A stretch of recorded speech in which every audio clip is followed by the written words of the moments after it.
नमस्कार, स्वराज एक्सप्रेस में आप सभी का स्वागत है। छत्तीसगढ़ एक्सप्रेस में मैं हूं आपके साथ कविता पांडे। बुलेटिन की शुरुआत करेंगे जहां छत्तीसगढ़ में कर्मचारियों की छुट्टियों पर रोक लगा दी गई है। राज्य सरकार के सख्त निर्देश जारी। जनगणना 2027 को लेकर प्रशासन अलर्ट है। बिना अनुमति अवकाश पर सख्त प्रतिबंध लागू। तो कलेक्टर की मंजूरी के बिना छुट्टी नहीं मिलेगी।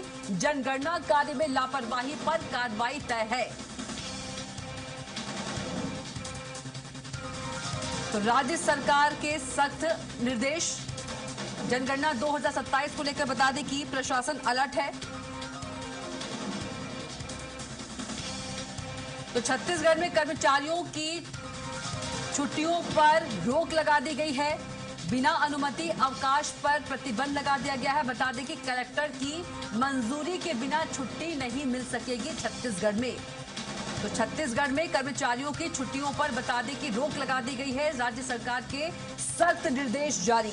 तो जनगणना 2027 को लेकर प्रशासन अलर्ट है। बता दें कि छत्तीसगढ़ में कर्मचारियों की छुट्टियों पर रोक लगा दी गई है। राज्य सरकार के सख्त निर्देश जारी।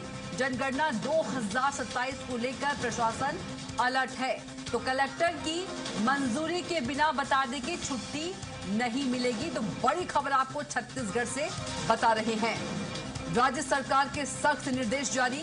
जनगणना 2027 को लेकर प्रशासन पूरी तरह से अलर्ट है। तो बिना अनुमति अवकाश पर सख्त प्रतिबंध लागू। तो छत्तीसगढ़ में कर्मचारियों की छुट्टियों पर रोक लगा दी गई है। बता दें कि राज्य सरकार के सख्त निर्देश जारी हो गए हैं। जनगणना 2027 को लेकर प्रशासन पूरी तरह से अलर्ट है। तो कलेक्टर की मंजूरी के बिना बता दें कि छुट्टी नहीं मिल सकेगी। तो छत्तीसगढ़ में कर्मचारियों की छुट्टियों पर रोक लगा दी गई है। और अधिक जानकारी के साथ रायपुर संवाददाता राहुल अग्निहोत्री हमारे साथ सीधे जुड़ गए हैं। राहुल, छत्तीसगढ़ में कर्मचारियों की छुट्टियों पर रोक लगा दी गई है। राज्य सरकार के सख्त निर्देश जारी है। बिना कलेक्टर की मंजूरी से छुट्टी नहीं मिल पाएगी। राहुल जी कविता, देखा जाए तो जो पूरा फैसला है वो जनगणना को देखते हुए लिया गया है, जहां पर छत्तीसगढ़ के अंदर देखा जाए तो बड़ी संख्या में जो अधिकारी कर्मचारी हैं उन्हें जनगणना के लिए नियुक्त किया गया। और इसके लिए देखा जाए तो जो पर्यवेक्षक हैं उसे भी इसमें नियुक्ति की गई है। और उसके साथ में देखें तो जिस तरीके से अभी मकानों की गणना करना है, तो इसके लिए 16 अप्रैल यानी आज से जो आम नागरिक हैं वो स्वगणना कर सकते हैं। इसके लिए उन्हें ऑनलाइन पोर्टल के माध्यम से अपनी जो जानकारी है वो डिटेल जो है वो पोर्टल में भरना है। वेबसाइट के माध्यम से भी भर सकते हैं। नंबर पर कॉल कर करके भी अपनी जो जानकारी है वो यहाँ पर दे सकते हैं। इसके साथ में आपको बता दूं कि जिस तरीके का निर्देश यहाँ पर आया है, तो राष्ट्रीय स्तर पर जो जनगणना चल रही है उसमें भी प्रारंभिक स्थिति पर देखा जाए तो प्रारंभिक तौर पर अभी मकानों की गणना की जाएगी।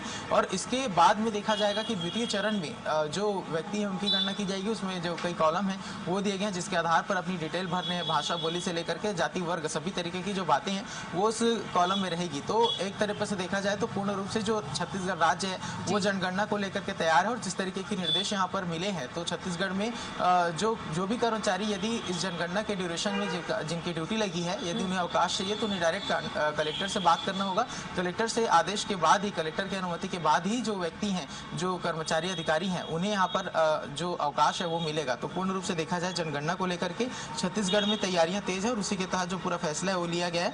और इसके साथ ही देखा जाएगा कि राज्य सरकार ने इस नोटिस जारी किया है, यानी छत्तीसगढ़ के सभी जिलों के लिए जो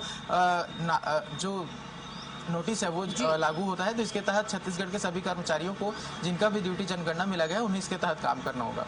जी बिल्कुल। और राहुल, जनगणना कार्य में लापरवाही पर कार्रवाई भी तय है। तमाम जानकारी के लिए आपका बहुत ही धन्यवाद।